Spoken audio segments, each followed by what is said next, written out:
Hello दोस्तों, मैं DRX Santosh Singh अपने YouTube चैनल पर आप सभी लोगों का स्वागत करता हूं। दोस्तों, प्रत्येक व्यक्ति पूजा करता है, पाठ करता है अपने घर के मंदिर में अथवा बाहर मंदिर में जाकर, लेकिन कुछ ऐसी बातें होती हैं जो हमें पता ही नहीं होती हैं।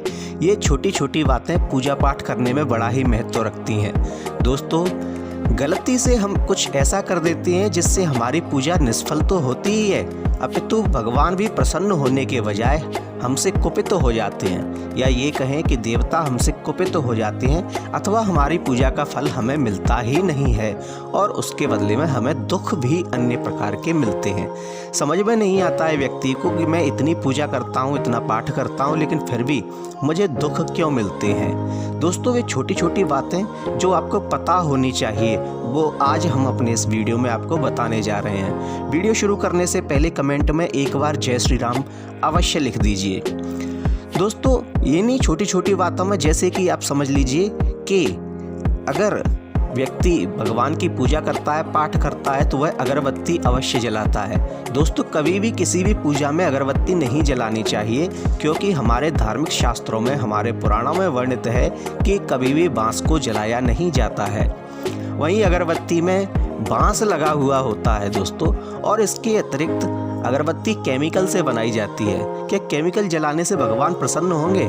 नहीं होंगे।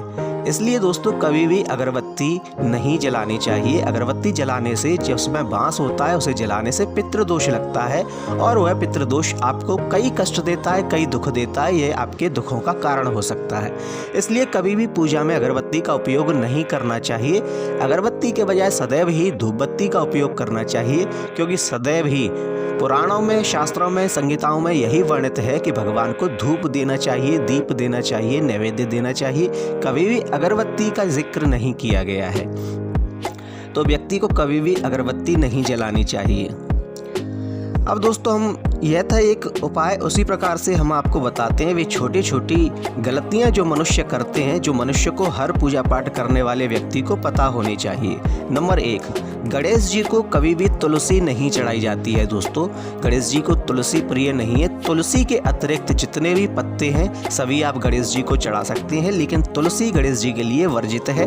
वहीं अगर आप भैरव पूजा करते हैं, भगवान भैरव की पूजा करते हैं, तो वहाँ पर भी आप तुलसी दल ना चढ़ाएं, वहाँ भी तुलसी दल वर्जित होता है। नंबर 2, दोस्तों, कुंद का पुष्प भगवान शिव को माघ के महीने में ही चढ़ाएं, इसके अतिरिक्त कभी ना चढ़ाएं। यह भगवान शिव को स्वीकार्य नहीं होता है। सिर्फ माघ के महीने में ही आप कुंद का पुष्प भगवान शिव को चढ़ा सकते हैं। नंबर 3, दोस्तों, कभी भी आप बिना स्नान किए हुए तुलसी दल नहीं तोड़ें। बिना स्नान किए हुए तुलसी दल, तोड़ा हुआ तुलसी दल कभी भी देवता स्वीकार्य नहीं करते हैं। इसलिए माता तुलसी को कभी भी बिना स्नान किए स्पर्श नहीं करना चाहिए। आप अगर बिना स्नान किए उन्हें स्पर्श करते हैं तो इससे आपको दोष लगता है, जो आपके दुखों का कारण बनता है। नंबर 4, दोस्तों, कभी भी रविवार के दिन दूर्वा नहीं तोड़नी चाहिए। वैसे तो रविवार के दिन तुलसी दल भी नहीं तोड़ा जाता है, लेकिन दूर्वा भी, आप गणेश जी को अगर दूर्वा चढ़ाते हैं तो दूर्वा भी आपको रविवार के दिन नहीं तोड़नी चाहिए। इससे दोष लगता है और आपकी पूजा स्वीकार्य नहीं होती है। उस दूर्वा को भगवान श्री गणेश स्वीकार नहीं करते हैं। नंबर 5, दोस्तों, कार्तिक मास में केतकी का फूल भगवान विष्णु को अवश्य चढ़ाना चाहिए। केतकी का फूल भगवान शिव को चढ़ाना वर्जित है, लेकिन केतकी का फूल कार्तिक मास में भगवान विष्णु को अवश्य चढ़ाना चाहिए। इससे आपके मन को शांति मिलेगी, भगवान विष्णु का आशीर्वाद आपको प्राप्त होगा। नंबर 6, दोस्तों, कभी भी प्रज्वलित दीप से, जो आप देवताओं के सामने दीप को प्रज्वलित करते हैं, उस दीप को कभी भी आप ना बुझाएं। वह दीप स्वयं जलते जलते अपने आप स्वयं ही बुझ जाएगा, वो ठीक है, आप उसे कभी ना बुझाएं। अगर ऐसा आप करते हैं तो आप देवता का निरादर करते हैं, जिससे देवता प्रसन्न होने के बजाय आपसे कुपित हो जाते हैं। दोस्तों, आपने कितना भी पूजा पाठ किया, कितना भी कुछ भी किया, परंतु आपने अगर उस दीप को बुझा दिया, इसका अर्थ है कि आपने साक्षात देवता को अपने घर से बाहर निकाल दिया, और यह उनके लिए अपमान की बात होती है। इसलिए आपको कष्ट भी मिलता है।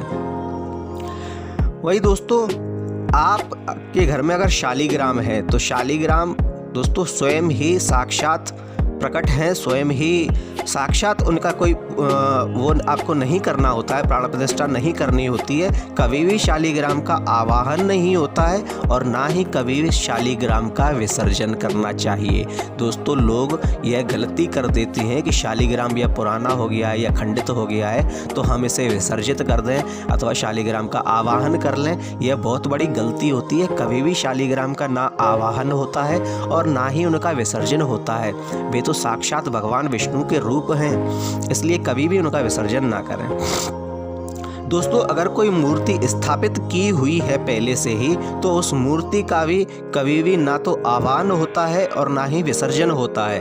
दोस्तों, ऐसी मूर्ति जो पहले से ही स्थापित है, आप उसका आह्वान या विसर्जन कभी भी भूलकर ना करें। नंबर 10 दोस्तों, मध्याह्न के बाद कभी भी तुलसी को नहीं तोड़ना चाहिए। तुलसी माता को मध्याह्न का अर्थ है करीब 11:30 से 12 बजे के समय का। इससे पूर्व ही आप नहा धोकर तुलसी दल तोड़िए। इसके बाद आप तुलसी दल को कभी मत तोड़िए। मध्याह्न के बाद तुलसी दल नहीं तोड़ना चाहिए, इससे दोष लगता है। नंबर 11 दोस्तों, पूजा करते समय यदि गुरु, आपके ज्येष्ठ अथवा आपके कोई सम्माननीय व्यक्ति आ जाते हैं तो आप पूजा को छोड़कर खड़े हो जाइए, उनके सम्मान में खड़े हो जाइए और फिर उनकी आज्ञा से बाकी शेष पूजा आप संपूर्ण कीजिए। इससे आपको पूजा के अनेक फल मिलेंगे। दोस्तों, जिस देवता की आप पूजा कर रहे हैं वह भी आपसे प्रसन्न हो जाएगा। अगर आप अपने गुरु के आने पर, अपने ज्येष्ठ, अपने पिता के आने पर उनके सम्मान में खड़े हो जाते हैं तो यह देवता का अपमान नहीं होता, अपितु इससे देवता प्रसन्न हो जाते हैं और वे आपको आशीर्वाद देकर जाते हैं। दोस्तों, अगर आपके घर में मिट्टी की मूर्ति है, आपने अपने हाथ से मिट्टी की मूर्ति बनाई है अथवा मिट्टी की मूर्ति आप लेकर आए हैं तो उस मिट्टी की मूर्ति का आपको आवाहन करना चाहिए, उस देवता का आपको आह्वान करना चाहिए और साथ में पूजा समाप्त होने के बाद उस मिट्टी की मूर्ति का आपको विसर्जन करना चाहिए। दोस्तों, कभी भी स्थापित मूर्ति का आपको विसर्जन नहीं करना है, आह्वान नहीं करना है, परंतु मिट्टी की मूर्ति है, अपनी मिट्टी की मूर्ति बनाई है तो उसमें आपको आह्वान भी करना पड़ेगा और आपको विसर्जन भी करना चाहिए। दोस्तों, कमल का पुष्प 5 दिन तक, बेलपत्र 10 दिन तक और तुलसी दल 11 रात्रि तक, उसके बाद आप उन्हें शुद्ध करके आप उसका उपयोग वापस कर सकते हैं। नंबर 14 दोस्तों, अगर आपके पास पंचामृत के लिए सभी संपूर्ण सामग्रियां नहीं है तो आप सिर्फ दुग्ध से स्नान करवाइए। दुग्ध का करवाया हुआ स्नान भी पंचामृत के समान ही होता है और उसे पंचामृत ही माना जाता है। नंबर 15 दोस्तों, शालिग्राम पर कभी भी अक्षत नहीं चढ़ाए जाते हैं। सदैव ही लाल रंग में लपेटे हुए चावल ही चढ़ाने चाहिए, कभी भी साधारण अक्षत नहीं चढ़ाने चाहिए शालिग्राम के ऊपर।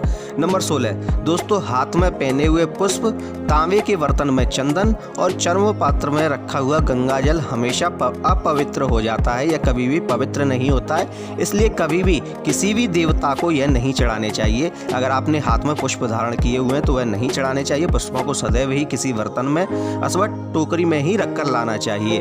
वहीं दोस्तों, अगर आपने तांबे के बर्तन में चंदन रखा हुआ है तो वह भी अशुद्ध होता है और उसे भी देवता स्वीकार नहीं करते और चर्म पात्र में रखा हुआ गंगाजल भी अपवित्र हो जाता है। दोस्तों, पिघला हुआ घी और पतला चंदन भी देवता को नहीं चढ़ाना चाहिए, यह भी पूजा में वर्जित होता है। इसके अलावा दीपक से दीपक नहीं जलाना चाहिए, इससे दरिद्रता आती है। देवी के बाएं और दाएं दोनों ओर दीपक रखना चाहिए।